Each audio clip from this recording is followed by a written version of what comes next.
يعني انا عبد ما نعرفوش، جيني البيرو باش نشرب بحذايا قهوه، اول حاجه قالها لي اش قاعد تقول لهم؟ قلت اش قاعد تقول لهم؟ قاعد نقول لهم انه تونس باهيه، انه تونس فيها فرص مربوطه بكم انتم. يعني اذا انت في مخك تونس ما يصير فيها شيء، اكيد ما يصير فيها شيء. اذا انت في مخك تنجم وعندك القدره على انك تعيش في تونس وانك تبني حاجه في تونس معك الصعوبات، لانه حتى شيء ما يجي بالسهل، راهو مش تعمل. اللي يحب يلعب كوره وقت يهبط للتيران لا يهمه ثم مطر، لا يهمه ثم ريح، لا يهمه ثم ثلج، ولا يهمه الجوار شو اسمه الاربيتر مبيوع، لانه في اغلب الاحيان الاربيتر ديما مبيوع راه. اما اللي يخاف ما يلعبش، واللي يلعب ما ينغرش. وانا هابط نلعب، التتبعات اللي قاعده صايره، الهرسله اللي قاعده صايره، منعان محاولات منعان السفر اللي قاعده صايره، تدخيل عائلتي في الشأن العام بشكل سيء، نشر اسم بنتي القاصر في وضعيه سيئه جدا.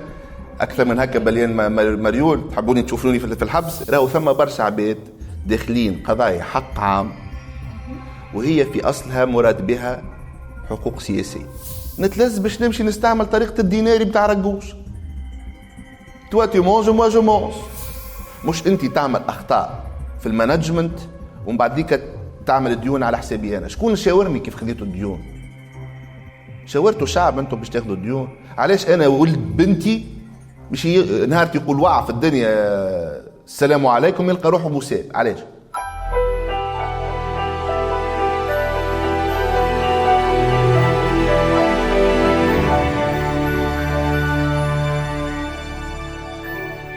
نرحبوا بالمترشح للانتخابات الرئاسية والناشط السياسي نزار الشعري. مرحبا بك سي نزار. مرحبا بك، شكرا على الدعوة. سي نزار، ماذا بيا نبداو بالترشح للانتخابات الرئاسية، ولو كنت تحكي لنا على كيفاش جاتك فكرة الترشح للانتخابات بالضبط؟ تحب كيفاش جات بالضبط؟ اي لا هذا سي دي ستوري تيلينج معناتها. انا كنت نعمل سياسة قبل وانا صغير، يعني وقت كنت في الجامعة كنت في طلبة التجمع، كنت في الشباب الدستوري، كنت نعرف في السياسة حتى لين عام 2001 2002 حاجة كيما هكا.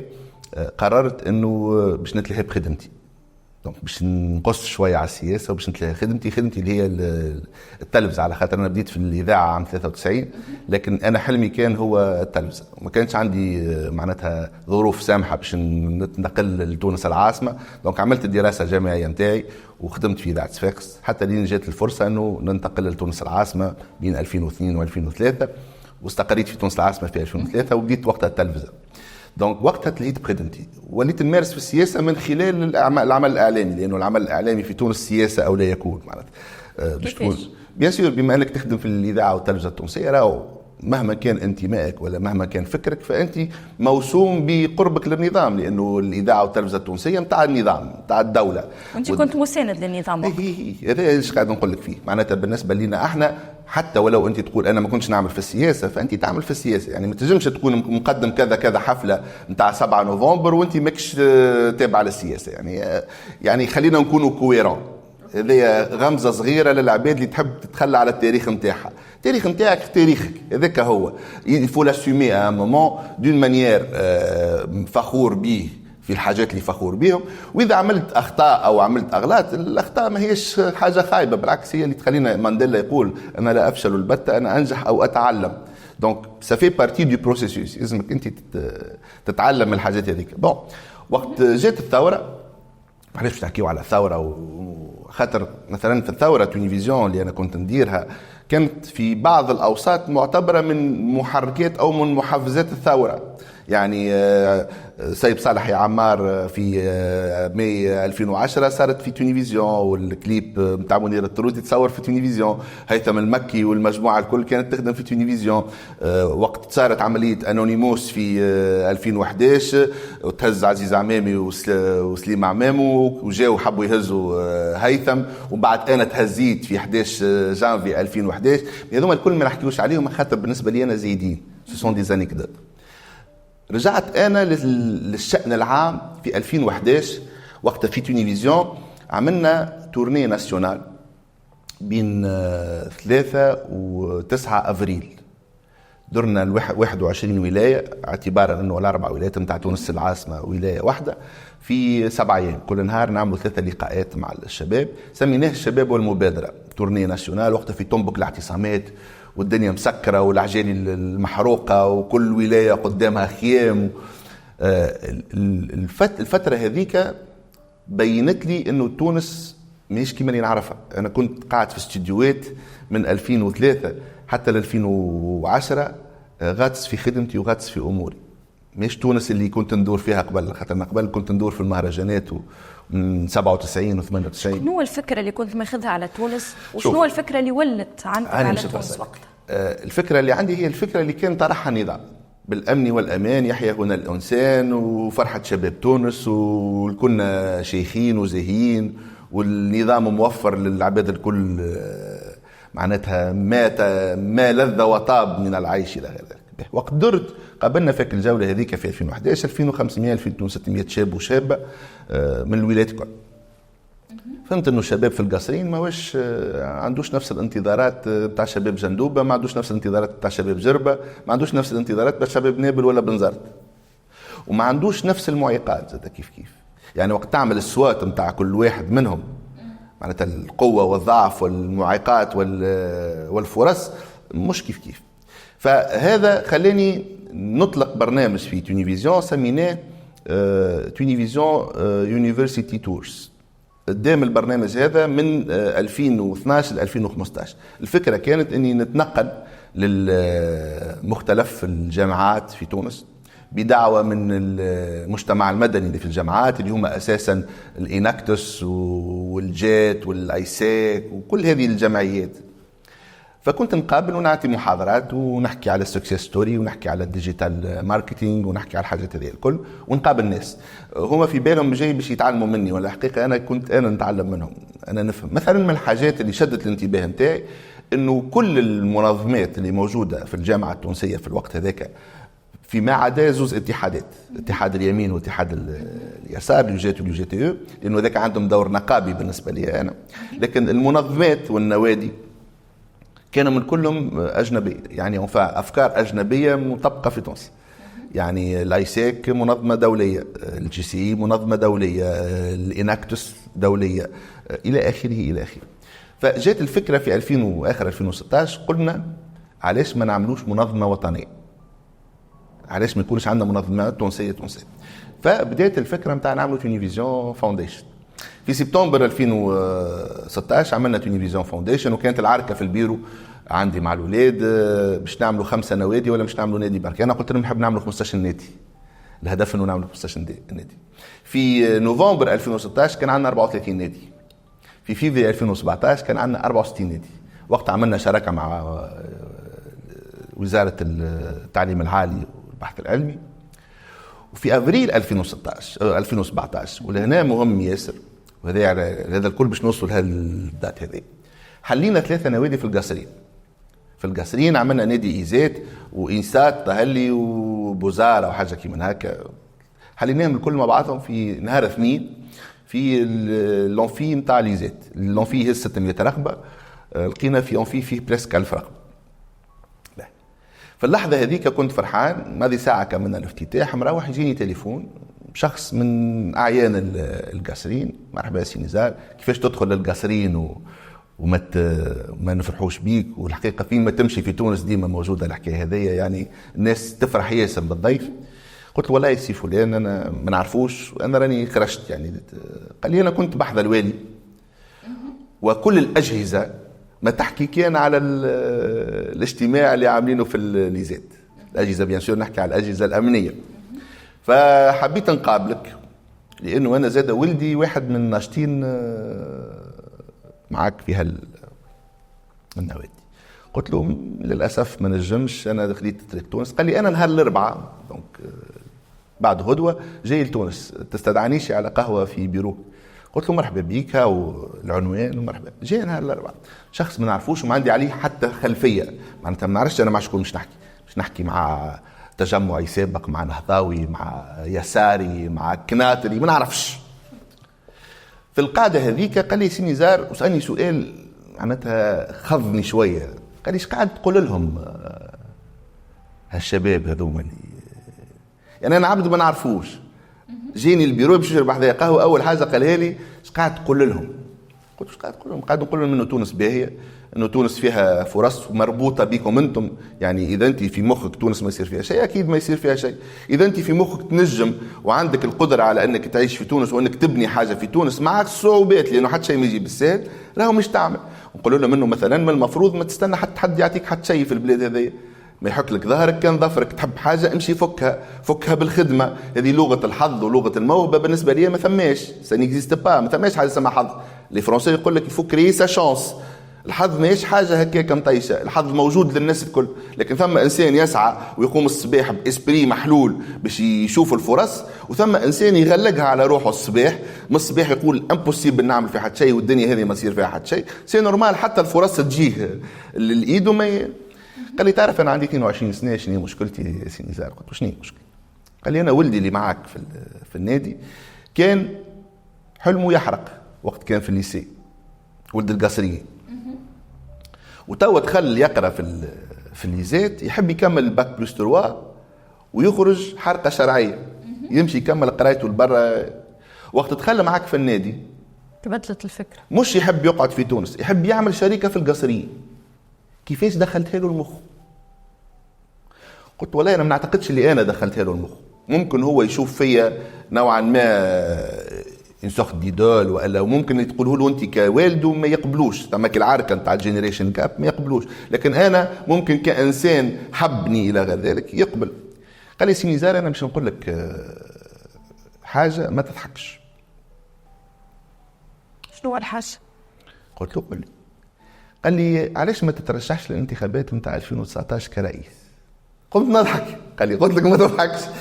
قال لي على خاطر اللي تعمل فيه انت، حتى حزب وحتى تكوين سياسي من اللي بعد الثوره الكل ما عملوا، انه يحبب الشباب في بلادهم ويعطيه لي زوتي باش يقعد في البلاد.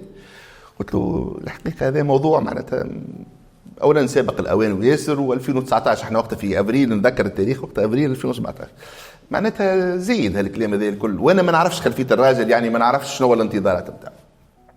قال لي انت تعتقد انه تونس ماشيه بالديمقراطيه؟ قلت له بيان سور ماشيه بالديمقراطيه. قال لي غلط. قلت له انا باش ماشي؟ قال لي بالمبايعه. قلت له شنو مبايعه؟ قال لي لا ما تفهمش، مش المبايعه نتاع السلفيين. قال لي في تونس كل بلاد عندها كبارها، كل بلاد عندها كبارها. إذا كبار البلاد وثقوا فيك كما أنا جايك اليوم وقلت لك أنا بما اللي عملته مع ولدي، أنا اليوم أنا واثق فيك ونشوف فيك تنجم تكون رئيس لتونس، واللي حققته في تلفزيون لو كان تحققه في تونس، خاطر احنا عايشين لولادنا، عملنا كل شيء، احنا تو عايشين لولادنا، راك تنجم تكون ان بون بريزيدون. على كل حال كملت الحكاية بالطبيعة هذه ضحكنا عليها.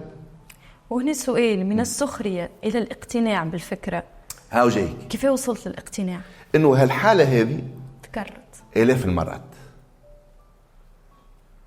يعني في النهاية بيناتنا أنا مانيش محتاج باش نكون رئيس جمهورية بمعنى الرغبة، يعني السلطة ماي معناتها أنا الحقيقة نشوف إنه في السلطة مضرة لبنادم أكثر من المنفعة. هات نشوفوه يعني مع بعضنا. ترى إنه الرغبة في الترشح للانتخابات غالبا ما تكون من أجل تحقيق أطماع؟ مش هذايا الهدف. الهدف إنه كل واحد شد سلطة، كل واحد شد سلطة في تونس النهاية متاعه كانت والعياذ بالله سيئة جدا. البي شوف كيفاش وفاه مع بورقيبة شوف كيفاش وفاه مع بن علي شوف كيفاش وفاه مع الثورة. المرزوقي قد ما عمل شوف فينو تو. شو اسمه متاعنا الباجي قايد السبسي كيف بون هو حب يخرج مسجى من القصر وكان له ذلك، واليوم ربي يسترنا كيفاش باش تشوف المرحلة. يعني أنا نعتقد إنه وهذا مش مربوط بتونس، يعني اللي يقرأ تاريخ أنا ما فهمتش معناها. يعني أنا الحقيقة مانيش محتاج معناتها الشهرة عملتها، الفلوس عملتها، والبوفوار عملته. أنا بالنسبة لي محتاج لراحة بال، نكمل جولتي في العالم. أنا عامل أكثر من 70 بلاد ومغروم بالسفر، نحب نكمل تور دي موند نتاعي، حلمي يعني الحلم نتاعي أنا بعد ما نكمل هال10 سنين رئاسة نحب نعمل لو تور دي موند اون باتو. 10 سنين هي دورتين ما تنجمش تحقق حتى شيء في 5 سنين راهو بيناتنا. يعني داير قيس سعيد علاش لازم يقعد 5 سنين برك؟ خاطر اللي كان جاي على خاطره حقه، وكان مربوط بتسكير عشرية، سكر العشرية يرحم والديه بشجاعة سياسية. ونتائج الخمس سنين كيفاش كانت؟ كيفاش كانت نتائج الخمس سنين تاع قيس سعيد؟ هذاك علاش ما يجموش يعمل 5 سنين اخرين. يعني ال5 سنين هو جاي في مهمه محدده، كل ما زاد على المهمه هذيك مضره ليه وللبلاد. معناتها المهمه المحدده انه يسكر العشريه وينقص من حكم الاسلام السياسي بشكل مفرط في البلاد. ما نجموش نحيوا الاسلام السياسي من البلاد، ولكن كان ثم نوع من التغول ونوع من الكبر في السياسه كان لابد من ايقافه. كان يجب يتوقف بمجموعه كبيره من وراه، وصارت برشا اخذ ورد وكلام وكذا باش ما يصيرش اللي صار في 25 جويلية. لكن انا بالنسبه لي اللي عملوا قيس سعيد في 25 جويلية نوعا ما تدز ليه. معناتها ما نتصورش انه حب يعملوا من الاول ولا مبرمج من الاول، مش مبرمج من الاول. كانت برشا طرق اخرى كنا نجموا نوصلوا لنفس الحلول، معناتها انه نرجعوا الى نقاش دستور جديد، لأنه دستور 2014 كان فيه برشا إشكاليات. نرجع إلى مناقشة موضوع برلماني ورئاسي في نظام الحكم، نرجع إلى مناقشة دور المحكمة الدستورية العليا. هذا كل كان ينجم يصير في البرلمان نتاع 2019 لو اهتمينا بالمواضيع السياسية ومش عركة عبير والشيخ راشد. ولو كان الشيخ راشد ما مشاش باش يشد رئيس البرلمان، خاطر هو مش محتاج باش يشد رئيس البرلمان، هو ديجا في مجموعته أيقونة وأكبر من أي منصب سياسي في الدولة التونسية، وكان مرشح لمناصب أخرى سبيريتويل أو روحية في التنظيم نتاعو. يعني أنا نعتقد أنه ثم برشا أخطاء صارت للأسف كنا نجموا نخرجوا منها شنو سبب هالأخطاء السياسية؟ الكبر، الرغبة في الانتقام، الرغبة في أنك تشكب. يعني أنت اليوم لو كان النهضة وقت ربحت في 2011 وهذا واضح جات وربحت، الأسباب نحكيو فيها، التدخل الداخلي والخارجي وال30 سنة صبر البرة والداخل، أوكي. لو جات بعقلية نحب نحكم البلاد ونخرج من عقلية حكم المجموعة الواحدة واللي كانت غلطة التجمع، ما هذه هي غلطة التجمع. النهضة عودتها فوا 3 وفوا 4، ده هو اللي صار. معناتها من المفروض النهضة وقت جات راهو ما تجيبش رئيس حكومة حمادي جبالي مع احترامي للشخص وحبي له، ما تجيبش رئيس حكومة علي العريض مع احترامي للشخص وحبي له. معناتها اليوم ما تنجمش تجيب انسان عدى حياته كاملة مسكين في الحبس بكل ما توفر من ضغط نفسي واجتماعي ومن كل ما قام به أيضا من غل ومن حقد على الكذا، يعني حتى على الناس اللي ما ناصرتكش وقت أنت مظلوم، وتعطيه يحكم في البلاد مباشرة. هذا كما اللي يربح في البروموسبور. أغلب اللي يربحوا في البروموسبور أو في اللوتري يوفاو فالسين ومهبولين. هذه يعني قواعد بسيكولوجية. شوف أنا النهضة كان عندها تبارك الله شباب كالنوار، وكان عندها كفاءات في الداخل وفي الخارج. يعني كانت تنجم تجيب رئيس حكومة وحكومة شبابية ومنطلقات سياسية وناس تخدم وتلم الناس، وهي يطح الكف على ظل ونعملوا كما صار في جنوب أفريقيا مصالحة حقيقية. احنا المصالحة في تونس كانت معناتها عملية استفزاز واستبزاز، حتى ابتزاز سياسي ومالي. يعني تم حاجات كنا نجموا نخرجوا منهم، ولكن بالطبيعة هذا كلام المتفرج. أنا ما كنتش في وسط النهضة، ما نعرفش كيفاش كانوا يخمموا، وما نعرفش شنو هي الإكراهات الداخلية. خاطر راهو في الحكم ثم إكراهات داخلية وإكراهات عائلية وإكراهات خارجية. يعني أغلب الأنظمة في العالم اللي مصالح، هذيك هي الإكراهات فيها المصالح. نبقى نرجع لموضوع الانتخابات. وقت أعلنت الترشح للانتخابات الرئاسية ما كنتش خايف من أنه يقع تتبع قضائيا، خاصة أنه بعض السياسيين بعد إعلانهم الترشح للانتخابات جيتهم استدعاوات؟ هو شوف، العملية الإعلان ما جاتش اعتباطية، لأنه أنا أعلنت في 2019 إني باش نترشح، لكن أعلنت في فترة في العام اللي باش يقع يعني برمجة الانتخابات. يعني تو التصوير اللي تدور أنا والأستاذ قيس سعيد هذيك في جربة في مارس 2019، مش في أكتوبر 2019. هذيك في جربة يعني كيما تو بالضبط، معناتها ما ثماش اختلافات كبيرة. أنا كيف قلت لكن المناخ متاع 2019 ما هوش كيما المناخ متاع 2024. أنا بالنسبة لي من حيث الحريات، اللي يحب يلعب كورة وقت يهبط للتيران لا يهمه ثم مطر، لا يهمه ثم ريح، لا يهمه ثم ثلج، ولا يهمه الجوار شو اسمه الاربيتر مبيوع، لانه في اغلب الاحيان الاربيتر ديما مبيوع. اما اللي يخاف ما يلعبش، واللي يلعب ما ينغرش. وانا هابط نلعب ومانيش هابط الروحي. فهمتك. هابط ورايا جمهوري يشجع، يلزمني قدام جمهوري حتى ولو ما نربحش، يلزمني نبل المريول. وقت يهبط ليكيب نفسي التتبعات اللي قاعده صايره، الهرسله اللي قاعده صايره، محاولات منعان السفر اللي قاعده صايره، تدخيل عائلتي في الشأن العام بشكل سيء، نشر اسم بنتي القاصر في وضعيه سيئه جدا. اكثر من هكا بليان مريول. تحبوني تشوفوني في الحبس؟ لحد الان هاني الحمد لله واضح انه ما ثماش علاش نتشد في الحبس. فما تضييقات لا، واذا يحبوا يشدوني ينجموا يشدوني. لا اخي، ثم برشا عباد مشدودين وما ثماش اسباب حقيقيه وموضوعيه، يعني لازمنا نقولوه. فهمتك، واضح. قلت بأنك ستفوز في الانتخابات الرئاسية 2024 بذات الطريقة اللي فاز بها قيس سعيد. لا، هذا تحريف للي قلته. كيفاش تحريف؟ أنا قلت إذا نهارت اللي تفهموا كيفاش فاز قيس سعيد فوالا توا تفهموا كيفاش باش نفوز انا في. ما قلتش اني باش نفوز بهذا الطريق، خاطر صعيب ياسر نفوز بهذا الطريق. 2019 مختلف الوضع على اليوم، والهياكل والتشابكات والليزانتراكسيون والليزانترفيرونس انا نسميهم اكثر، عباد الفيزيك يفهموها الحكايه نتاع ليزانترفيرونس. هذيا احنا بلاد نتاع ليزانترفيرونس، وغبي جدا من يعتقد انه تونس تحكم من الداخل فقط او تحكم من الخارج فقط. هي تحكم تونس هي مجموعة من التوازنات الداخلية الإقليمية والدولية، والتوازنات هذه كل مرة تمشي في اتجاه معين. كما في 2019 مشيت في اتجاه أنه لابد من تسكير عشرية. قبل العشرية هذيك كانت توازنات لابد من إعادة الإسلام السياسي إلى تونس، ومنه ينطلق إلى مختلف أنحاء العالم العربي. وكانت تجارب مختلفة في الإسلام السياسي، ليبيا عاشته بشكل، سوريا عاشته بشكل، اليمن عاشته بشكل، وكل دولة أفضت مصر عاشته بشكل. ثم شكون رجع الحكم العسكر، ثم مشى إلى التقسيم، ثم شكون جاب شيعة وملكهم في بلاستو.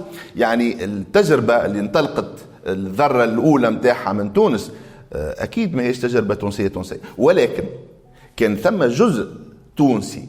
جزء تونسي هل كان طوعا أو هل كان متواطئا مع الانتظارات الدولية، هل كان متواطئا بفهمه أو متواطئا بجهله، هذه كل تدرس وكل واحد مش يعطيك زاوية تبئير.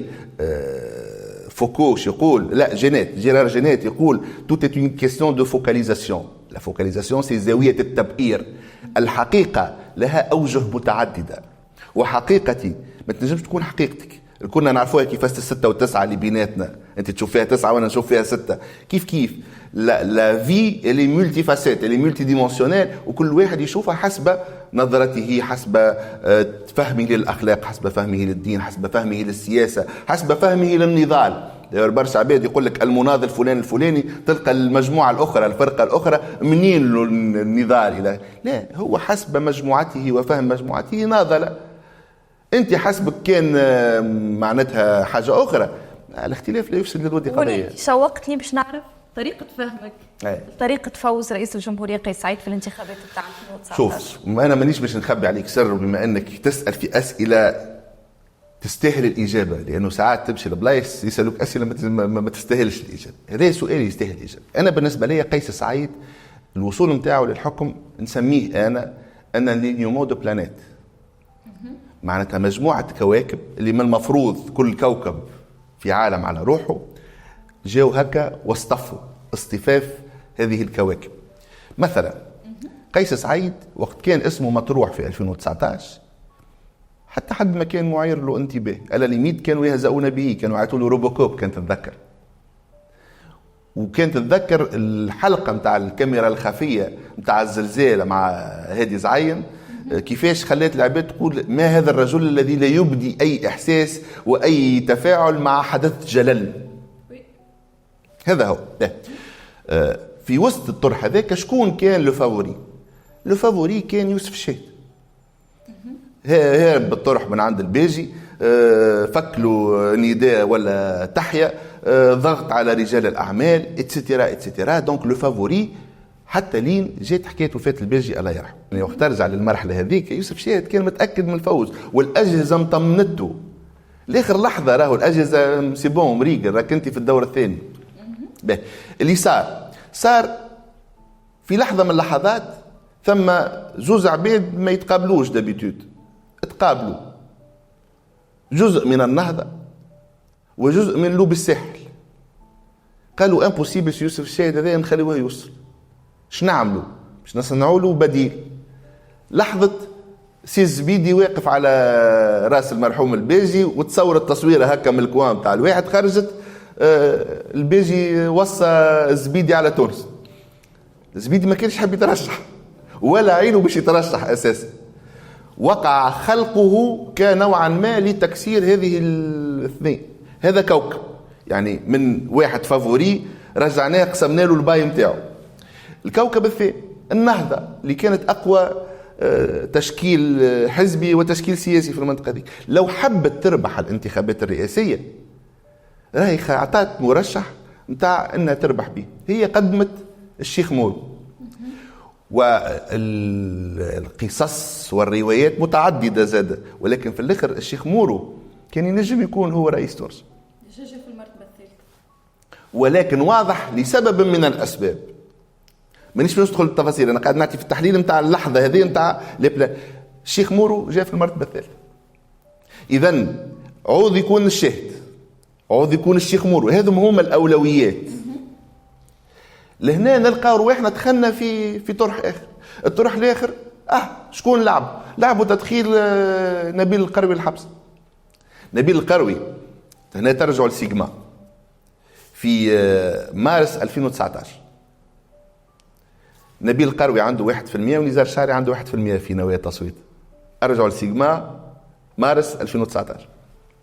في افريل 2019 بعثوا له قوه سكروا له النسمه، كانت تتذكر من 1% انتقل ل 13%،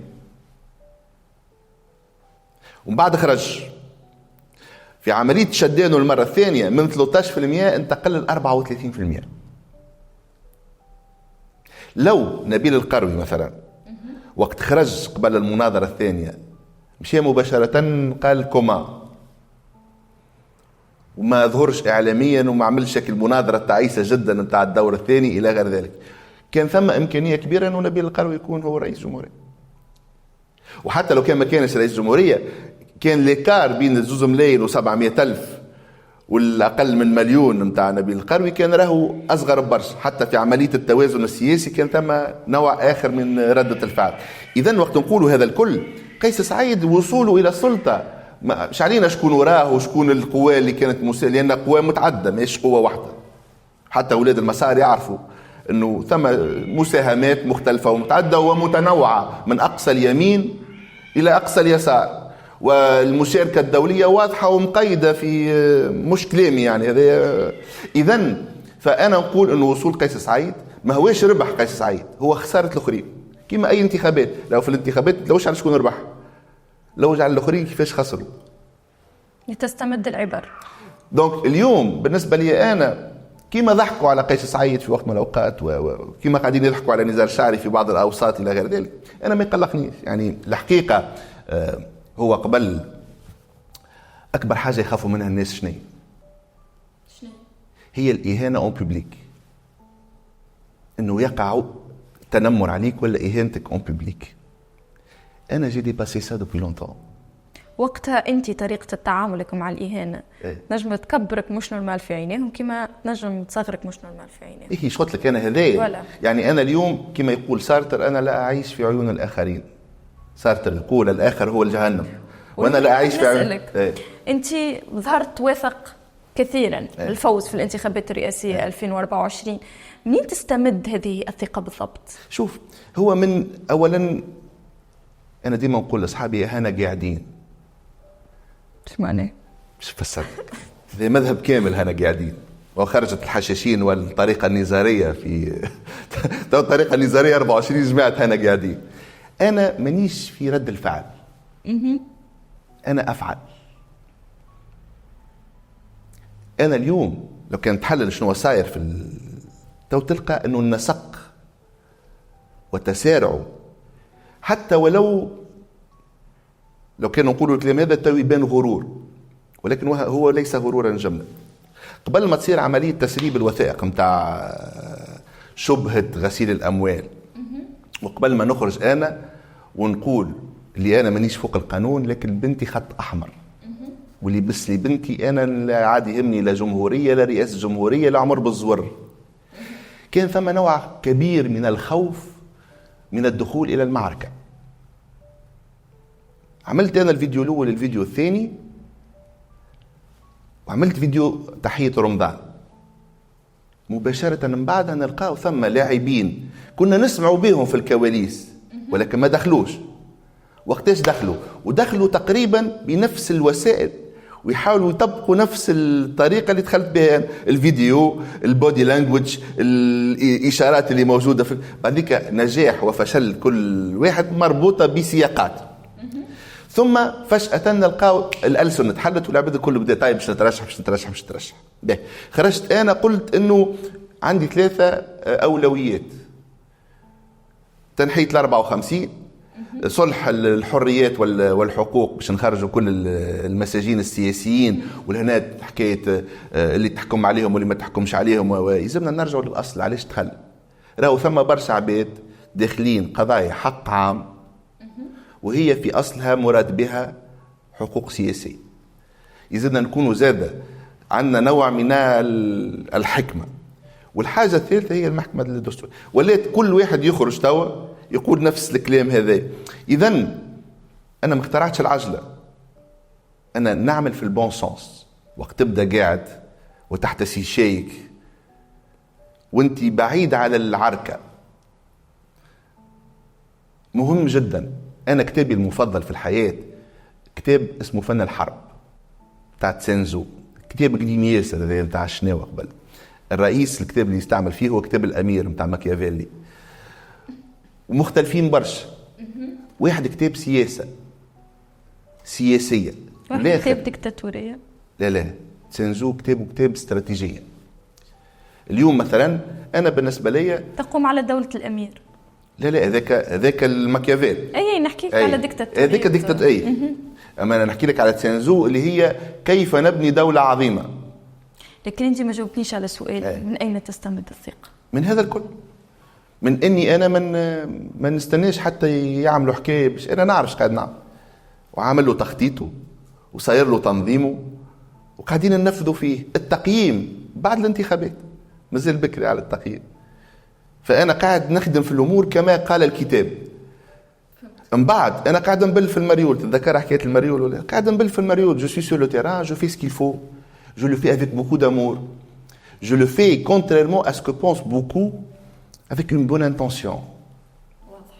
وقت حطيت التصويره نتاع الشيخ راشد والتصويره نتاع اختنا عبير موسي مثلا اللي هي ماهيش فكرتي، يعني باش تبدا الامور واضحه. نزار الشعري شكون يكتب له، نزار الشعري شكون يصور. بيان سور نزار الشعري اقولها واعيدها، اي رئيس في العالم اذا كان واعي وفاهم شو معناتها رئيس ما هو الشخص، هو الجزء الظاهر من جبل الثلج.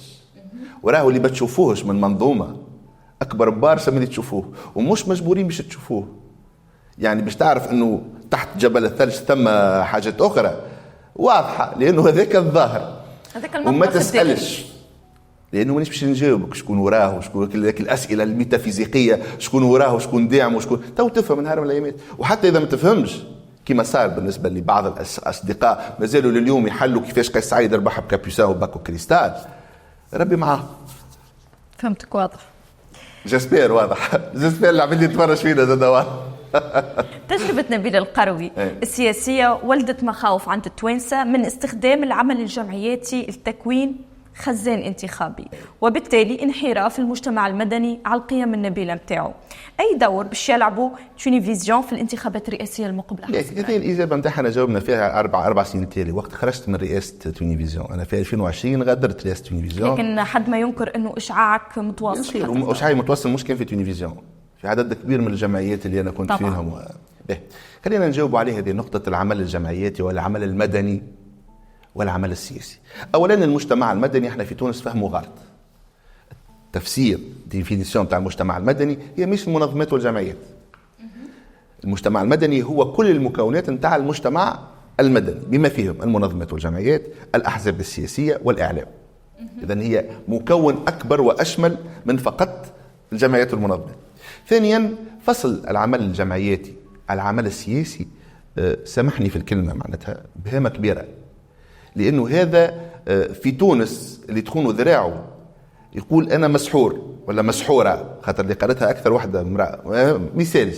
بالنسبة لي أنا اليوم لو كان نجيو نحلوا السياسة في جميع أنحاء العالم، كل مجموعة سياسية إلا ويكون عندها حزام مدني.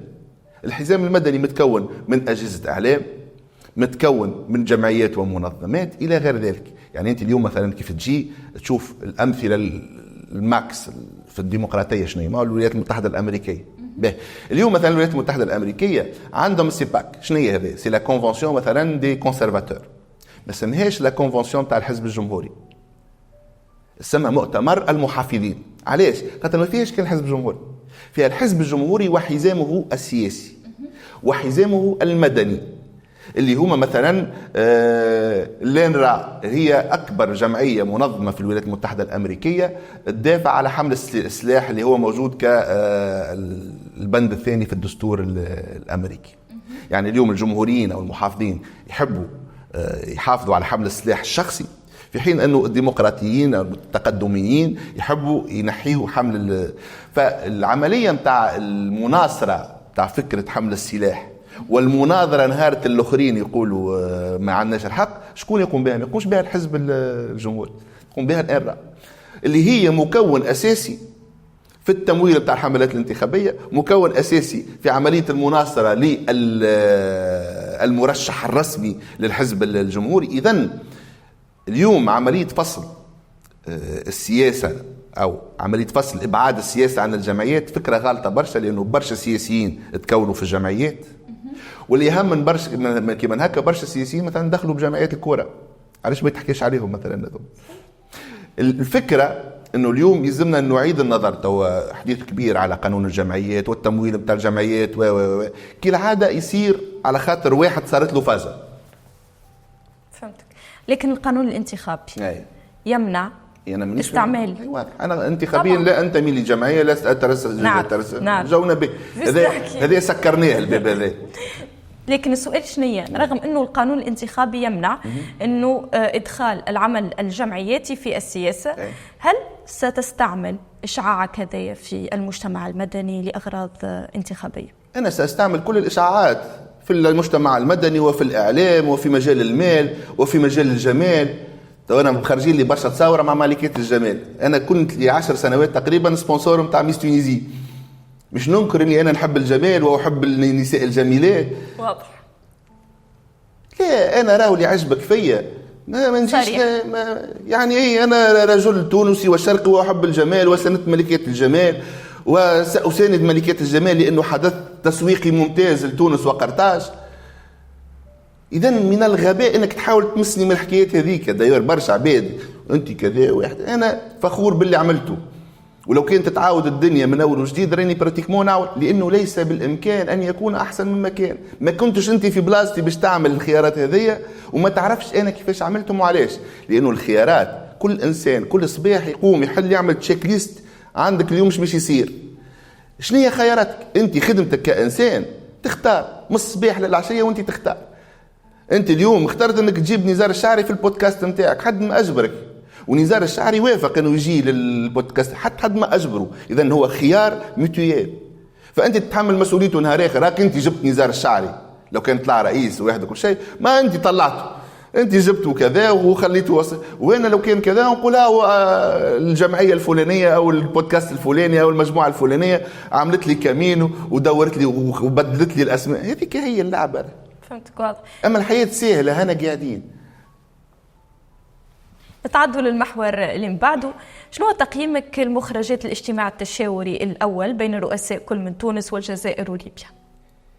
شوف، أولا هم يحاولون ونحن بهم شالقون ولن يستطيعون على الطريقة نتاعهم بالأغلاط النحوية والصرفية الكل.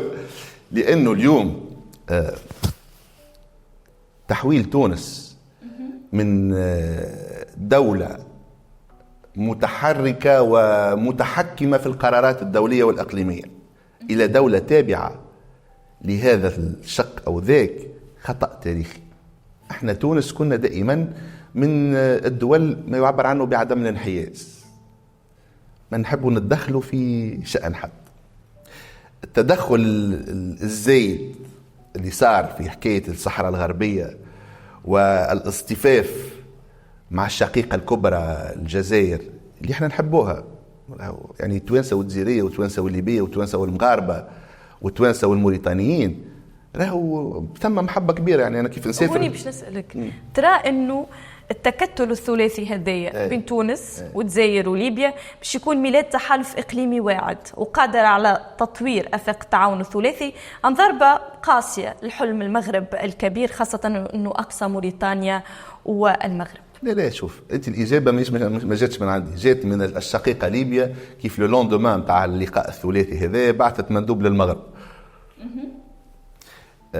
اولا اللي حاضر عن ليبيا هل يمثل ليبيا؟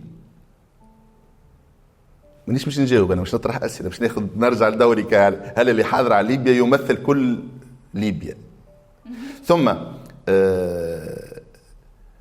اليوم التقديم نتاع الانتخابات الجزائريه ما عندوش دور في اللي صاير هذا. انا كنت في لقاء مع الاخوه في الجزائر ومشيت بحذاهم في القمه العربيه اللي سلمت فيها تونس للجزائر 22 ديسمبر. قلت لهم انتم تحكيوا الشقيقه الصغرى تونس، وتونس هي عمق استراتيجي للجزائر، و يعني هي امن القومي تقولوا. انتم في 2022 ربي يزيد ويبارك، احنا اللهم لا حسد، عملتوا فايض في الميزانيه نتاع الجزائر الشقيقه الكبرى ب 64 مليار دولار فايض. والله لنا حاسدينكم وربي يزيد ويبارك. فقط يعني تبعوا معايا عمليه الفهم نتاع العمق الاستراتيجي والامن القومي. احنا تونس الشقيقه الصغرى مدينين للجزائر بأكثر من 3 مليار دولار، تقريبا بريسك 4 مليار دولار، ثم مدينين للعالم الكل. مشينا للاف ام اي طالبين 4 مليار دولار، قالوا لنا مش نعطيكم مليار و900 مليون على 4 سنين، لكن لابد أن تعملوا بي سي دي. الرئيس خرج قال احنا لن كذا. لو كان احنا عمقكم الاستراتيجي وأمنكم القومي كان يغيثكم انكم تحطوا 2 مليار دولار وديعة، وما تعطيهم ليش هبة وما تعطيهم ليش قرض، فقط وديعة عوض في البنك المركزي الجزائري، مش تحطهم في البنك المركزي التونسي. علاش؟ باش تسهل لي عملية الخروج إلى الأسواق الدولية والاقتراض بمعناتها إمكانيات محترمة. ما عملتوش شيء هذا. في المقابل، ولهنا نفهم مش معناتها عمق استراتيجي وأمن قومي، مصر في بداية الحرب مع أوكرانيا الأسواق العالمية كانت بعض، تجبدت من السوق المصرية 25 مليار دولار في أسبوع، اللي هذه ممكن تزعزع أي اقتصاد مهما كان قوي. في ظرف الشهر اللي تلا ذلك الأسبوع السعودية حطت 13 مليار دولار بين ودائع واستثمار، الإمارات حطت 10 مليار دولار بين ودائع واستثمار، وقطر اللي كانت متعاركة هي ومصر في اللحظة هذيك، دايور رجعوا لبعضهم في العلاقات في جرة الطرح هذيك، حطت 5 مليار دولار وهي متعاركة هي وياها، راه حطت 5 مليار دولار باش تغطي العجز نتاع السوق المصري. ايش معناها؟ هذا هو ايش معناتها فهم العمق الاستراتيجي والامن القومي، انك انت ما تخلينيش انا نحتاج، وما تخلينيش نمشي نلوج على شركاء اخرين ولا نلوج كيفاش نولي اشكال بالنسبه ليك وقت تغطيني وانت عندك قوة الدبلوماسيه. انت شو عملت؟ جيت بك 64 مليار دولار، طلعت ميزانيتك نتاع الدفاع 150%. نحكيو ديما على الجزائر، ميزانيه الجزائر نتاع الدفاع استاذه 23.5 مليار دولار اللي هي ميزانيه تونس. وزاره الدفاع الجزائريه ميزانيتها بالضبط قد ميزانيه تونس. ايش عملت بهم؟ وانا ما ندخلش، وهذا حاشا لله انه يكون تدخل في الشان انا فقط نحلل من باب ما زلت مانيش في كارتاج اليوم نجم نحلل. شرات بهم منظومه اس 400 وهي عندها الاس 300 تاع روسيا وعمرها ما استعملتها. باش ندافعوا على رواحنا جبنا الاس 300. شرات بهم 3 غواصات نوكليير من غير رؤوس نوكليير، فقط دفع نوكليير. داير البرتغال تقلقت، اسبانيا تقلقت، ايطاليا تقلقت، وفرنسا تقلقت. وخذت بهم سوخوي 57 طيارات اللي لحد الان ما تعطاو كان للجيش الروسي، وتوا تبعث منهم نسخه كانت مش تمشي لمصر، تبعثت نسخه هي بيد يعني الكماندا اللي كانت ماشيه لمصر تبعثت ولت امبارح لايران. يعني اليوم باش نفهموا هالعلاقة هذه وباش نحطوا سطرين تحت فشل هالقمة الثلاثية ولا انها زايدة، وانها العمل نتاعها ما هوش في غرض بناء مغاربي او بناء صرح اقليمي، لا هو جست واحد مستحق عنده انتخابات، الاخر قاعد يقلك فيه بالسبسايريان يبعث له فيهم كل نهار. دونك لكن هما تفاهموا على انه الحدود نتاع الدول هذه باش يعززوها امنيا ضد الهجره غير النظاميه، وباش يوحدوا الخطاب بين 3 دول تجاه الهجره. في السياسه استاذه قلما ما يكون ما يعلن او ما يراه الحقيقه، لكن زاد فما برشا من الاعلانات حقائق. ويت اند سي بالعربي، هنا قاعدين.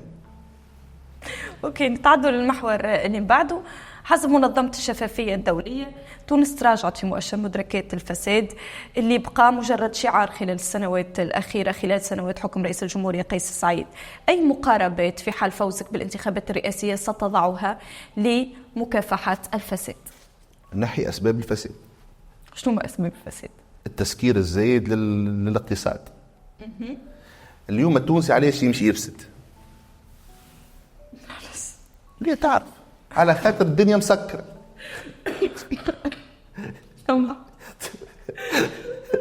الدنيا مسكرة في كل شيء، الدنيا مسكرة. يعني أنا اليوم سامح عندي احتياجات معينة، الاحتياجات هذيك نحب ناخذها، أنت مسكرهم عليها بالقانون وما نعرفش علاش. نتلز باش نمشي نستعمل طريقة الديناري بتاع رجوش. توا تي مونج وموا جو مونج. في كل ريت انت البيراميد دو ماسلو، الاحتياجات الرئيسيه والاساسيه الكل هكاك. ما تعطينيش الهواء، يلزمني ندبر طريقه باش ناخذ شويه هواء.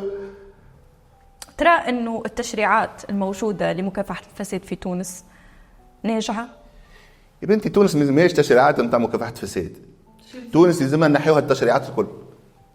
اليوم لا يلزمها مكافحه فساد ولا تشجيع الاستثمار. خليوا العباد تخدم وتاكل خبز، تو الدنيا تمشي لاباس. لكن يعني نعطيك مثال شوف باش تفهمني، باش نمشيو تير تير. احنا الثوره على شنو قامت؟ على واحد عنده برويته صارت له مشكله مع عاون بلدي، تراتيب بلدي، هذه هي العسلامه نتاع الثوره. باهي باهي، انت البرويته هذيك مشكله في تونس، في حين وقت تمشي لنيويورك اكبر معناتها مدينه في اقوى دوله، تخطيطها شطرنجي نيويورك، مربعات، ستريتس اند افينيوز، في كل ملتقى نتاع ستريت وافينيو يعني شارع ونهج تلقى 4 هكا كوانات، في كل كوان من ال4 كوانات تلقى برويته. واحد يبيع هوت دوغ، الاخر يبيع حلال جايز شاورما وروس، الاخر يبيع عصير، والاخر يبيع قهوه.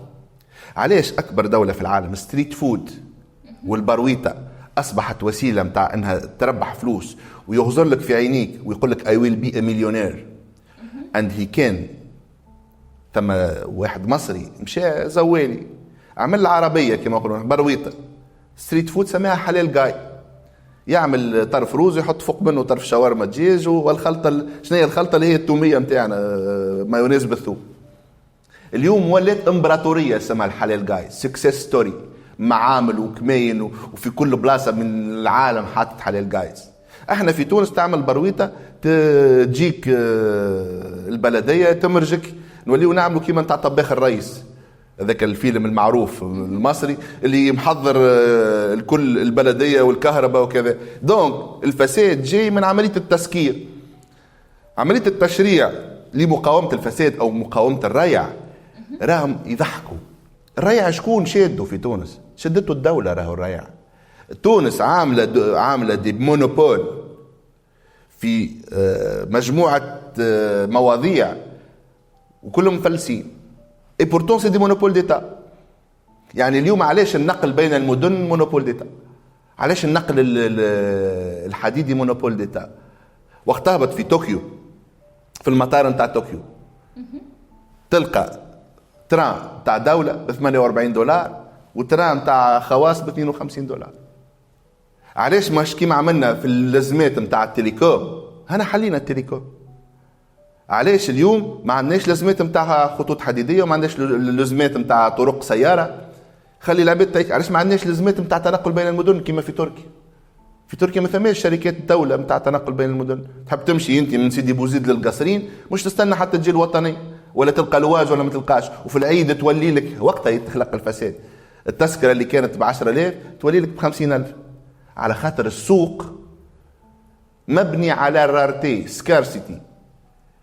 انت اذا توفر الوفرة كيما حكاية العلوش اللي مشي يوصل ب2 ملايين في العيد، ولا اللحم البقري اللي يوصل ب52 دينار وانت جايب 45 كركاس نتاع يعني في سيدي علي بن عون نعملوهم زردة نحن. دونك اليوم باش تنحي الفساد، تنحي مقاومة الفساد. اليوم تعرف انه السيد اللي شد الرادار ما هوش يلوج على سلامتك وانقاذك، لانه لو كان يلوج على سلامتك وانقاذك راهو عدد كبير من الضحايا ما ماتوش.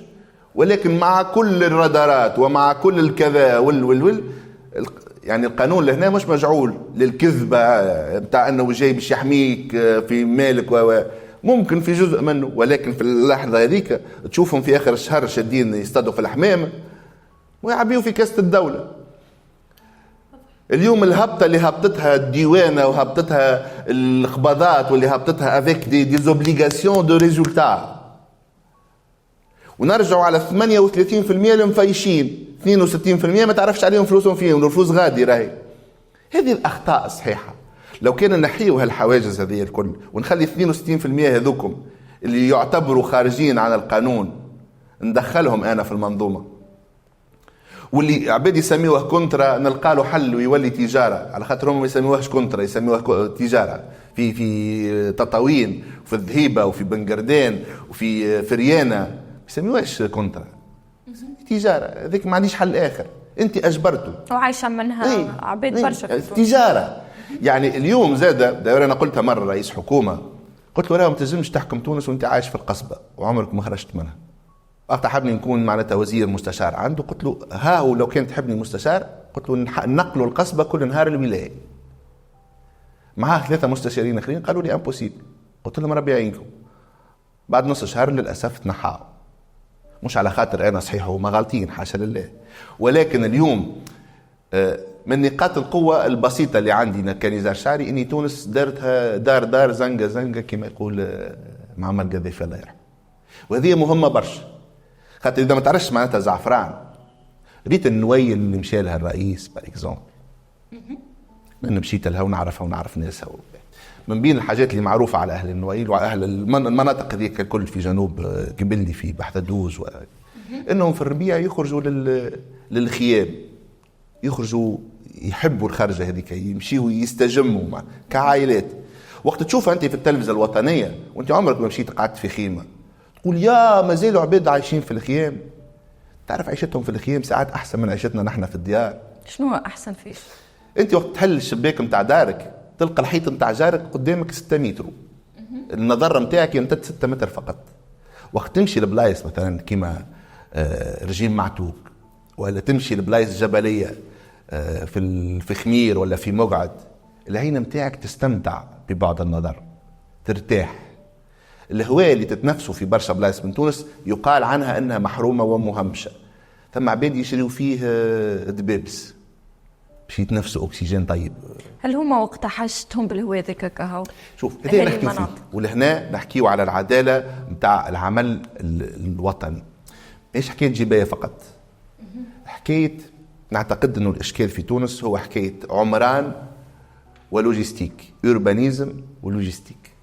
لانه اليوربانيزم واللوجيستيك في تونس ماهوش قاعد يتطور بشكل مدروس، انا نسميه يتطور بشكل سرطاني حشاك. يعني اللي يحب يبني وما يعرفش فين يبني وما يعرفش كيفاش يبني ووقتاش يبني. حتى انت اليوم سي نورمال كيف تمشي في بلاصه من البلايص تقول انا بنيت، وغدوه تلقى بحذاك ولادك بناو ولادك بناو، بعد 50 سنه تلقى عندك 50 دار. 50 دار هذوكم اللي عندهم لا اوناس لا ستيغ لا سونيت. هل انت كيف بنيت كان فما مشروع متاع توصيل الستيغ والوناس ولا حق، ولكن الحجم ولا الثمن متاعه على المجموعة الوطنية حد ما يحكي عليه.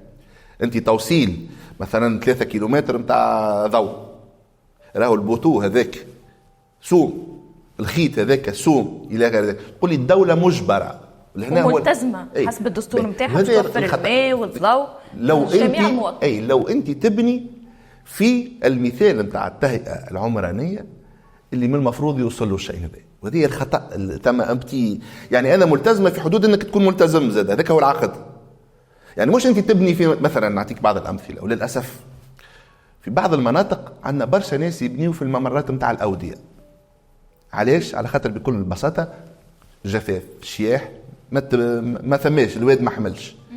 جات مؤخرا 4 ولا 5 سنين تالي الواد حمل، العباد اللي بانيه في الواد هذاك الكل مشاو. شكون اللي غارت لهنا؟ الدوله ولا اللي بنى في الواد؟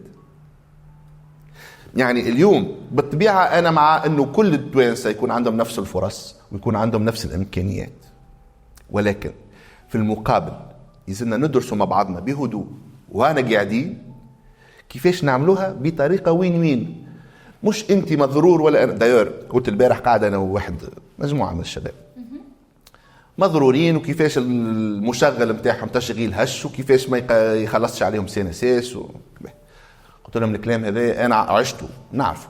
يعني انا كنت نخدم عند البريفي وخدمت عند الدوله وخدمت، يعني عشت هيت توا نعيتوا وانتم قاعدين نعيتوا لعرفكم. علاش ما تخلصتش في هذا يا سي نزار؟ راهو الدوله لا خلت لنا تكسوات الكوفيد، لا خلتناش نخدموا، وطالبتنا باش نخلصوا الخدامه وباش نخلصوا السينساس وباش نخلصوا القروض نتاعنا، واحنا سي ان في دو برانس اون ابيل سا في القانون، فعل الامير. وقت الدوله تمنعك من انك تمارس المهنه نتاعك من المفروض تعوض لك. كما مثلا وقت جات الدوله سكرت الجنوب التونسي لمده 10 سنوات على السياحه، في توزر كان عندنا 18 اوتيل توا 4 برك محلولين. شكون يتحمل القروض البنكيه نتاع الوتله هذوك؟ شكون يتحمل اخلاص السينساس نتاع الخدامه نتاع الوتله هذوك؟ شكون؟ هل المشغل؟ بالطبيعه لا. ولكن المشغل ما يعرفش حقه، ما يعرفش انه مثلا في بلاد كما يعني في العالم اجمع باش تحرك الاقتصاد ثم دو لوفيي، يا اما تبوستي الكونسوماسيون يا اما تبوستي البرودكسيون. في الكوفيد الدول الكبرى الا في دوبل بوستينغ، اعطت هليكوبتر ماني، اعطت فلوس للانتاج باش الانتاج يقعد يخدم ويخدم في القدامه، واعطت فلوس في الولايات المتحده الامريكيه $1200 كل شهر لكل عائله باش يجم يشري والاقتصاد يقعد يدور باش ما يتيحش. بيان سور سا في دو لانفلاسيون دو لوتر كوتي، مي اختيار. انت في تونس ما نجمش تعمل الشيء هذا، ولكن في المقابل كذبت على التوانسه، قلت لهم انه مثلا القروض ما هيش مش نعملوا توقيف لخلاص القروض، ولكن ما قلت لهمش كي لاستيريكس انه الانتيري ديما يمشي. يعني باهي انك وقفت لاني ما خلصتش اليوم، ولكن قد ما تطول المده قد ما الانتيريس يكثر علي انا، مش عليك انت كدوله. انت كيف وقفتني ما خدمتش البيتزاريا نتاعي انا اليوم وانا عندي 4 خدام، شكون باش يخلصهم ال 4 خدام؟ انا كرب عمل. تعرف انه 90% من المؤسسات نتاع تونس سي دي ميكرو انتربريز، باش ما نقولوش دي بتيت انتربريز، فيها خدام ولا زوز اكاهو. هل في الشبكه هذه نتاع 90% كلنا لاباس علينا ونجموا نخلصوا الاكسي نتاع الرعايه الزايده نتاع الدوله؟ ما نجموش. اذا انا مع دوله معدله، لكن مش مع الدوله الاجتماعيه المفرطه. مش انت تعمل اخطاء في المانجمنت ومن بعد ذيك تعمل ديون على حسابي انا. شكون شاورني كيف خديتوا الديون؟ شاورتوا شعب انتم باش تاخذوا الديون؟ علاش انا ولد بنتي مش نهار يقول وقع في الدنيا السلام عليكم يلقى روحه مساب؟ علاش؟ شاورتوا انت؟ شاورتوش. وانت تعمل في الاخطاء. انت تعرف انه مثلا الدوله نتاعك ما تنجمش تخدم اكثر من 300,000 خدام في القطاع العام. علاش عندك 720,000 خدام؟ علاش تخضع كل مره الابتزاز نتاع النقابات وانت ماكش قادر؟ هذه الاسئله اللي لازم يتجاوب عليها بحكمه ومش في وسطك العجله. وقت تجاوب عليها وانت في وسط طرح تولي ثم برد فير، ثم حاجات ما تجاوبش عليها كما يقول لك. ما تتكلمش وانت غاضب، وما تاخوش قرار وانت حزين، وما تشكرش وانت فرحان. لانه ليموسيون ثم حاجه اسمها الانتليجنس ايموسيونيل. الانتليجنس مش نوع برك، راهي ثم 8 انواع نتاع انتليجنس. احنا في تونس نحكيو كان على الانتليجنس اوفيسيال الكيو. ذكي ولا مش ذكي؟ لا، الذكاء انواع، واحنا محتاجين لكل انواع الذكاء. داير اليوم مثلا في تونس 90% من الشعب، وهذا رقم من عندي مش من الإياناس باش ما نكذبش، يخدموا في خدمهم مش فرحانين بهم. كيفاش تحبني انا نقوم الصباح ونمشي فرحان للخدمه وانا الخدمه هذيك لا اخترتها في التوجيه ولا اخترتها كيف مشيت لها؟ وهذا يأثر على الإنتاجية بيان سور. انا اليوم يقول لي شنو الحل؟ الحل سهل. الحل قبل ما تعديني للتوجيه، وقبل ما تقول لي في الكونتابيليتي ثم فلوس، وقبل ما تقول لي لا امشي للفلاحه على خاطر كذا، ثم تيست اسمه MBTI، سير على السلامه نتاع لي تيست بسيكوتكنيك، موجود هاكا جراتوي عند الناس الكل. تنجم تعمل اي واحد يدخل على MBTI، قل بالعربي بالفرنسي بالانجلي اللي تحب انت، نص ساعه تعمل له تيست يخرج لك انت تنتمي الى اي شخصيه من 16 نوعيه نتاع شخصيات موجوده، ويقول لك هالنوعيه نتاع الشخصيه نتاعك شنو مجعوله باش تعمل، يفهمك روحك. ارسطو يقول لك اعرف نفسك بنفسك. قبل انت ما تقول لي امشي يخدم الخدمه الفلانيه ولا مش يعمل كذا، تحبني نخدم كوارجي وانا في السقايه ما عنديش؟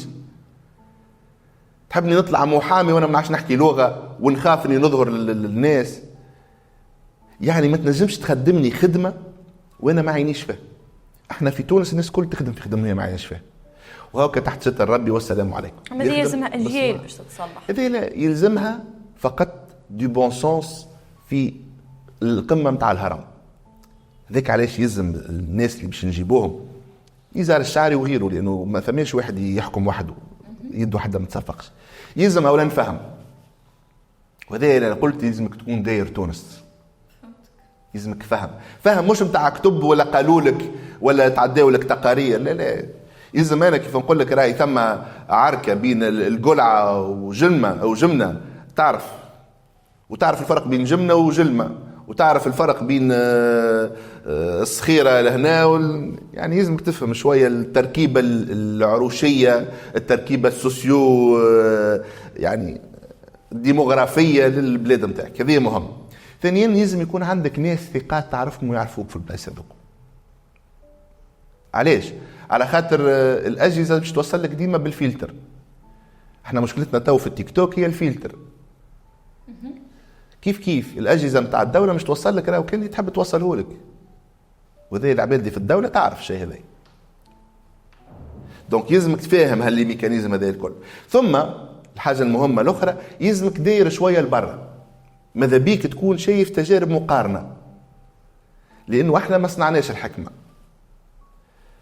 تو ثم تجارب مثلا في الخليج تتفق معها ما تتفقش معها موضوع اخر، ولكن نهار اللي يلقاو رواحهم ناقصين نو هاو ومعرفه مشاو جابوها، عندهم فلوس.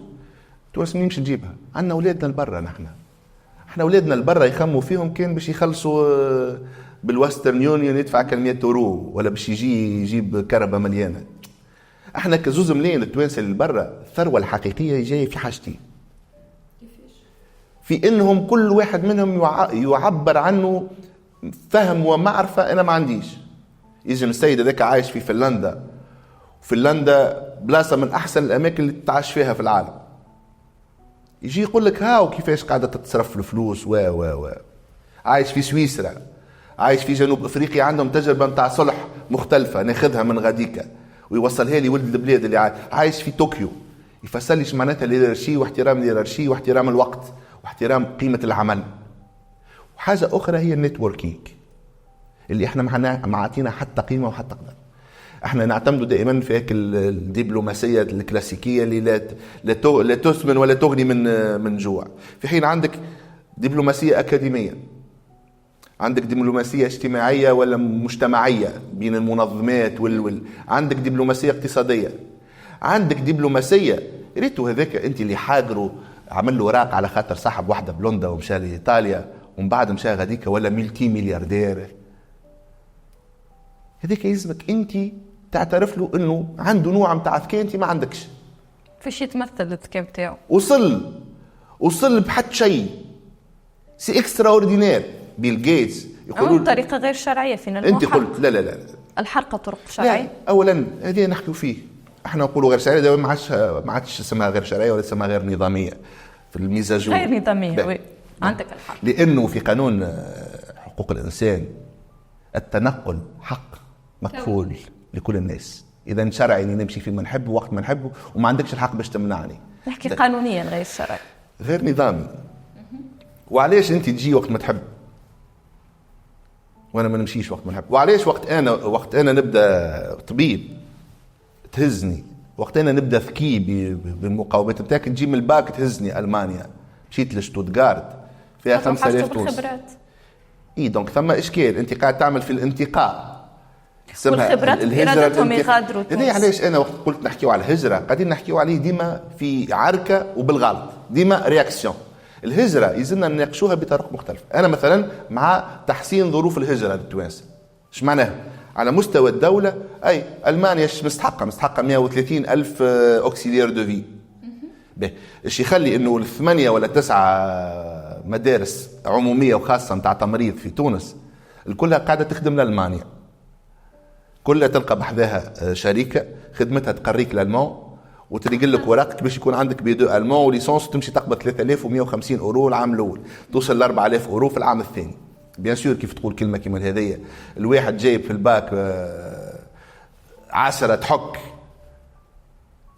حد ما مش يقول لا باش تمشي. لكن انا مانيش قاعد ننتج في اسي، انا عندي 8 ولا 9 ايكولات 10 ايكولات، قداش قاعد نخرج 3000، انت حاجتك 130000.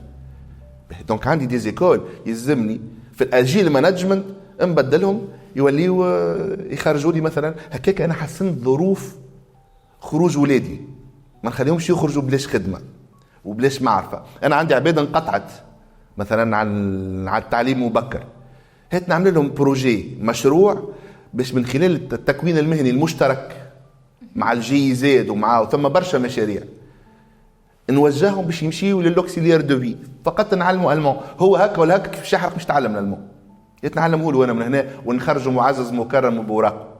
اما هذه يلزم دو لاجيل مانجمنت، ما يلزمنيش انا باش ندخل بروجرام جديد في عمليه التكوين المهني يلزمني 5 سنين سي ان اف بي بي، وحتى توافق عليها لا تي اف بي، وحتى توافق عليها من 10 شكون وهنا قاعدين. لا مش هكا، يلزم سرعه في الفهم وسرعه في الرياكسيون، عمليه التاقلم السريع. لانه في التطور الطبيعي لا الاقوى لا الاذكى هم اللي يقعدوا، هم الاكثر تاقلما، سون كون لا كاباسيتي انه يتاقلم بسرعه.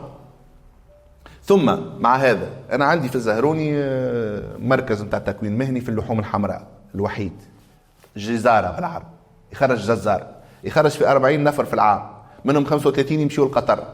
وانا كندا طالبه 5000 بي تي اس جزاره لحوم حمراء، مع ان بتي بلوس يحبوا لحم الجريزلي، عندهم الدب غاديك اسمه الجريزلي يحب.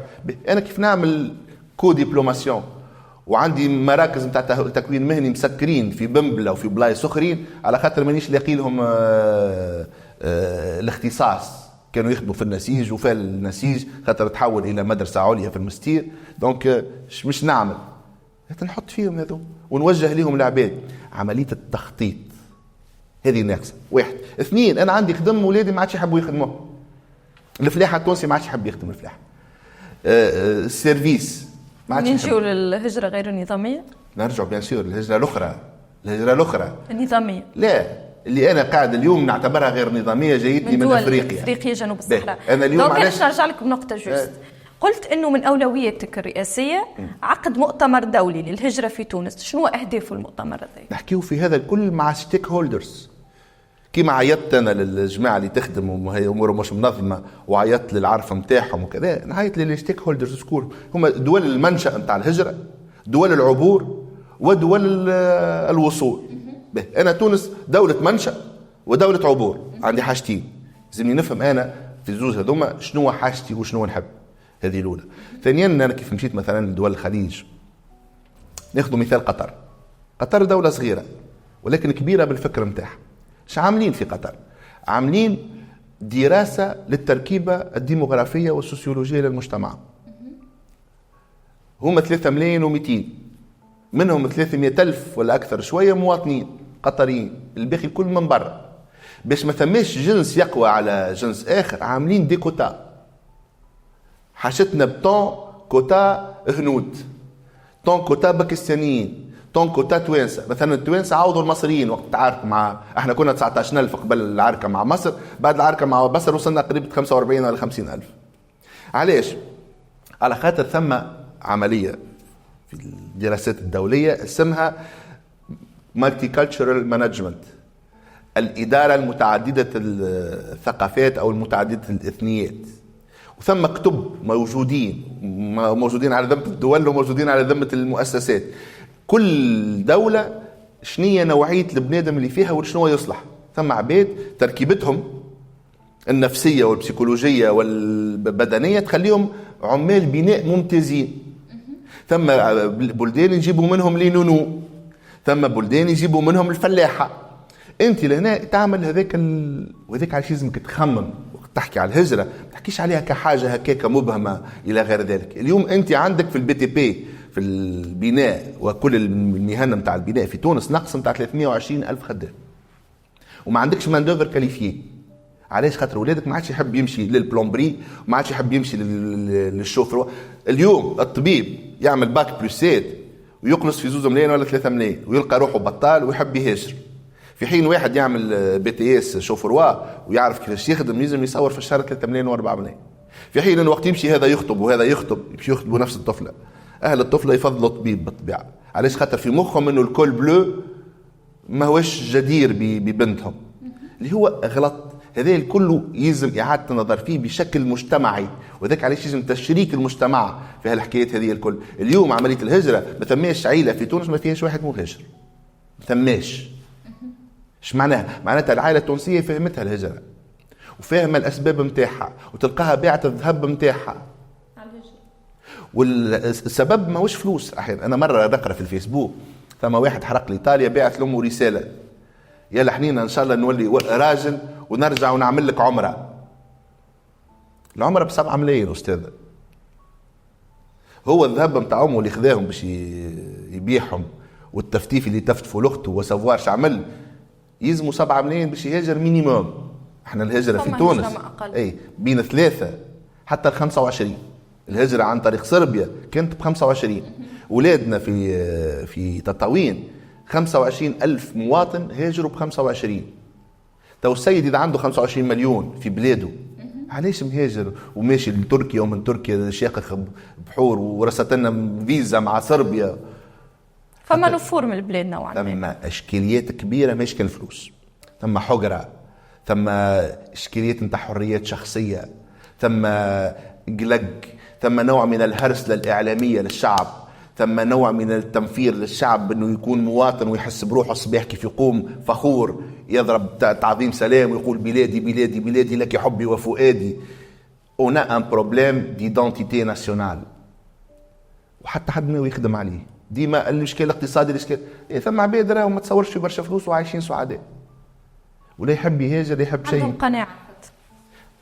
دونك ثم تركيبه انت ماكش قاعد تخدم عليها. دونك لهنا مبدا هنا قاعدين نمشيو تحت زيتونه في سبيتله مثلا ونحطوا هكا برتي العلوش غاديك من الفايض ولا من ولاد زواو تبدا تضرب هكا في العلوش ما تلقاهاش في المدينه. وقت تاخذ السلاطه في بوزيد في الرقاب قطع سلاطه انت تتنحي الفلفل والطماطم من امه تحط عليه زيت زيتون مرحي مش بالماكينه مرحي بالرحاء جداتك عملته بالرحاء هكا ولا ما عرفش انا منين انت اما شوف الصوره مشيت وكليتهم هذوما حاجه من وراء العقل وما يفهمها كان اللي عاي. دونك بربي يزيو من جماعه وراء البلايك. كنا وراء البلايك الكبار وانا فخور اني من وراء البلايك معناتها بكل حب. وكل بلاصه فيها الباهي وفيها الخايب وكل بلاصه فيها بلديتها شويه هدايا بالعروس. هنا نقعدوا مع بعضنا تو نلقاو حلول كل شيء. المهم المبدا حسن النيه المحبه وين ديل اجا نلقاو حل. اما تحب تفرض انت كذا ولا ما يجيش هكاك. داير النتائج هاي ديما عكسيه. تحب تنقذ عباد على حساب عباد كل مره يمشي تقلبوا عليك العباد الاخرين ومش تتخوزق ناس ومش تمشي ناس ومش. نحب نرجع لك لهنا لبلاغك حول زيارة جورجيا ميلوني لتونس. ضمن تناقضات. من جهة تساند موقف رئيس الجمهورية قيس سعيد المتمثل في رفض أن تكون تونس بلد عبور أو استقرار، وترى أنه تواجد المهاجرين يمس من الأمن القومي للبلاد. ومن جهة أخرى تقترح الاستفادة من المهاجرين لتوفير يد عاملة للمهن. كيفاش؟ رئيس الجمهورية قيس سعيد، باش نتفقوا على المبدأ، رئيس الجمهورية قيس سعيد يرفض وجود الأفارقة ويرى أنها مؤامرة لاستيطانهم في تونس، وأنت في البيان حطيت أنك تساند المبدأ بتاع رئيس الجمهورية. طبعا تفضل. أما على هذا الأساس، وعلى هذا الأساس أنا كنت فسرت لك قبل مش نعيد التفسير. علاش ما يلزمش تجبرني، مش تسيب عليا الأفارقة وتسيب عليا، يعني أنا عندي تو بين المطرقة والسندان، من جهة عندي جهة قاعدة مسيب عليها الأفارقة، مش لازم نسميوها شكون وعلاش وكيفاش، ما ندخلش في التفاصيل. أنا نقول أنه عندي مجموعة من الأفارقة جايين بطريقة غير محبذة عندي، ومن جهة عندي إيطاليا تبعث لي في سكوادرات وتبعث لي في الكاتوفوكات باش نحمي الحدود وباش نوطنهم عندي. هذا اسمه برد فعل. هذاك علاش أنا دعيت في آخر الحوار إلى مؤتمر دولي للهجرة فيه مختلف المشتركين اللي هم هذوما الكل. ما تجبرنيش، مش تقول لي يلزمك توطنهم عندك، خاطر هذه مش أول مرة. حتى مع الباجي قايد سبسي وقت مشى لألمانيا وقتها كنت تذكروا حبوا يعملوا، مش أول مرة هم يحبوا يوطنوا لك عباد باش يعملوك زون تامبون. أنا مانيش زون تامبون، هذه سياسة نحكيو احنا من مبدأ سيادة الدولة، واضح. من بعد يتوندي اني انا رافض انك تفرض علي، اجا نقعد ونحكي، خاطر ثم استفادة للناس الكل. انا مثلا من مساندي هجرة السينيور العكسية مثلا. في أزمة الكوفيد الأسعار بتاعت الشوفاج في لونجلتير، في ألمانيا، في فرنسا طلعت على الأخر. ثم عباد تقبض في جيراية متاع 1200 أورو ما عادش خالطة باش تخلص شوفاج واحد كل شيء، في حين انه 1200 أورو وقت يجي بهم لتونس تولي تعيش لي برشا عباد وتعمل لي برشا حكايات. علاش انا ما نلقاش طريقه مع الدول؟ ابعث لي انت لي سينيور نتاعك 9 شهور هذوك، وانا نبعث لك لي كاليفي، في حين انه الاخرين يلقاو مع شكون يخدموا. على الاقل هكا ابعث لي شكون يخدمهم لهنا راس مال. انا لو كان عندي 1,000,000 مهاجر عكسي، يعني دي سينيور يجي يقبض يدفع لي 1000 أورو في الشهر.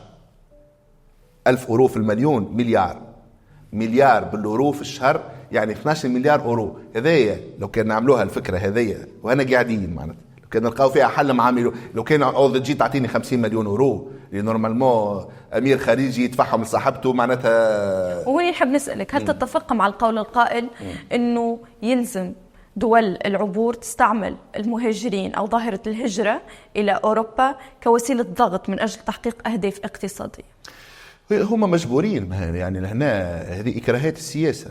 أنت ما عطيتنيش حل آخر أنا باش نستعمله، دونك تولي تستعمله كوسيلة ضغط. في السياسة كل شيء مباح. إكراهات.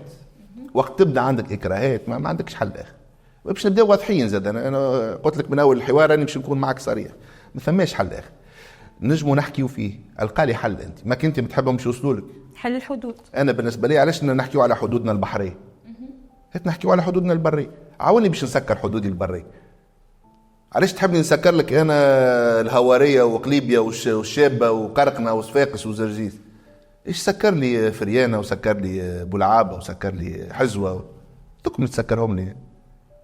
سكر لي بنقردان و50 مليون أورو هذيك عملهم في وطية بنت خالتك تقول لها مليون. واضح؟ تفضل. بعد الفوز بالانتخابات قلت لك عليهم عاد. لا استنين. هل ستسير على نهج قيس سعيد من خلال المحافظة على دستور 2022 البرلمان ومجلس الجهات والأقل؟ لا، فسخ وعاود. فسخ وعاود. ايه. هل ستعود للدستور 2014؟ فسخ وعاود. دستور جديد بأي نظام رئاسي أم برلماني؟ هو نظام رئاسي، مش أنا اخترته على خاطر التوانسة اليوم منظرهم إذا شو عندي شوية فهم راغبين في واحد يحكيوا معه. لكن أنا مع نظام رئاسي مش رئاسوي، مع فصل سلطات ومراقبة السلطات لبعضها ونوع من إعادة توزيع الأدوار. شنو السلطات اللي باش تكون أو الصلاحيات اللي باش تكون عند رئيس الجمهورية؟ لا هو واضح نورمالمون صلاحيات رئيس الجمهورية واضحة عند الناس كل. دوره هو المشرف على التخطيط. سيت اون فيزيون. من المفروض رئيس الجمهورية يجيب ورقة فيها نظرته الاستراتيجية يقدمها للأجهزة متاعه الكل. أعطيني هذيك هي البلانينج. قل لهم أعطوني تكتيكيا كيفاش تتنفذ النظرة هذه. أوكي هذا هو شيء لازم يصير. يعني من المفروض رئيس الجمهورية ما يهبطش برشكله يحل في معمل حديد ولا يعمل في زيارة فجئية على والي هو حطه. المفروض يعني الدولة مجعولة فيها سلسلة. مش أنا نجيبك والي ونهبط لك نسخسك ولا نجيبك مدير عام ولا نجيبك وزير ضربة ضربتين منقز لك للمقبرة متاع الفيراي. يعني ما نجيب الوزير. لازم نفهموا الوزير شنو إمكانياته. معناتها الوزير لو أنت عطيه بيجي معناتها الوزير ما هوش عصا سحرية زاد كيف ولا انت نحيت وزير من الإدارة التونسية. أنا علاش قبل رفضت الوزارات رفضت برشا وزارات. وزير العيشة نتاعو الافتراضية 9 أشهر في تونس عنده تواك من الثورة للتو وقت تعمل الموين نتاع عمر الوزير 9 أشهر. حلو أنت في رمضان ضحينا ب3 وزراء يعني كمان معناتها تأثير. شنو السبب في التضحية هذه حسب رأيك مع إنه هو اللي عينه؟ يلزمني أنا بكبش في داكا لكن أنت تكون عينته. إيه ما هو العباد تحب. هي العباد تحب الدم. من عهد جوليوس سيزار أعطيهم الخبزة والجو سمعهم دي جو. الحنين شنو تفتقر في التعيين؟ تفتقر لمعرفة الناس. تفتقر الوجه النظرة. ما عندهاش فيزيون الحكومة الحالية. يعني أولا قيس سعيد عمره ما وعدنا بحد شيء. نرجع لدور المواطنة. قيس سعيد علاش انتخبناه على مقولة الشعب يريد. أنتم تريدون وهنيئا لكم أنكم تريدون. أنتم اخترتوا قيس سعيد فأنتم يعني وانت انتخبناه. هل أنت انتخبته زادا؟ مش نقدر. أنا قيس سعيد معروف يعني سامحني تصويرتي أنا وياه في كل بلاصة وتسجيلات. قلت في السياسة ما نجموش نثقوا في اللي نراوه في اللي نشوفوه. قيس سعيد أنا قلت إنه انتخابه سيكون ثورة ثانية. وقت كان ثورة ثانية كيما خرجت وقت الكوفيد وضربت بالبونية ومظاهرات وتلافز واحد باش نقول ضد إجبارية حق التلقيح. ضد إجبارية التلقيح. اليوم للأسف نقول للأسف ما كنتش نحب نكون عندي الحق في هذه ولكن للأسف اليوم عدد كبير من الدول قاعدة تراجع في العباد اللي بطلتهم اللي خدمهم على خاطر التلقيح وقاعدة تراجع في مسؤولية التلقيح يعني كيف عباد قلت لهم راهو ثم حاجة اسمها معاهدة نورنبرغ يقراو. ما تعرفش نورنبرغ برا اقرا جوجل شنو هي نورنبرغ. علاش يحكي عليها سينيزار هذه نورنبرغ. راهو ممنوع عليك كطبيب ولا كهيكل طبي انك تحط في بدني اي حاجه انا مانيش موافق عليها. وممنوع عليك انك تجبرني باي طريقه. مش تقول لي اذا ما تعملش تلقيح ما تتنقلش ولا ما تخدمش ولا يعني ضد حقوق الانسان وضد نورنبرغ وضد هيبوكرات وضد الكل. ومن بعد ذيك تلقى شكون يحل من التقدميين لابد ان يحاكم وان يعدم. ومن بعد تو عباد قاعده تموت وعباد وحتى حد ما يحب يعترف انه الجرافين اللي موجود في وسط التلقيح هذيك عنده سبب مش هو السبب الرئيسي. عنده سبب. عنده جزء في تخثر الدم والمشاكل اللي قاعده صايره وفي نقص الميموار اللي قاعده صايره العباد وفي الاشكاليات البسيكوموتريس اللي قاعده صايره. باش تجم الداوي يلزمك قبل كل شيء تعترف انك مريض. احنا في تونس حتى واحد ما يعترف. احنا في تونس عندنا الاناء الوطني متضخم جدا. دونك يعني نزار الشعري واحد من جماعة تونس. أنا فخور إني تونسي. إذا عندي أنا متضخم شنقة مع الجماعة خلاح. يعطيك الصحة الناشط السياسي نزار الشعري. شكرا على صراحتك. والله شكرا لكم وواصلوا لي بودكاست يفوك سامارش في تونس مهمين. أندرو تيت باللي بودكاست تقلب طريقة الخروج من المصفوفة الماتريكس. هيت نخرجوا من المصفوفة. أما وقت نحكيه بذكاء. لا تركب لي ذنوب لا نركب لك ذنوب. لي بريجوجي اللي موجودين في وسائل الإعلام يلزم يتنحاو باش يلعبوا دورهم سينو اون بو با. وانا متاكد اون فا فير دي شوز اكستراوردينير اي تونس سورا اون نوفيل كارتاج ميرفيوز. ان شاء الله. ربي يحفظكم وربي يحفظ تونس. عايشه.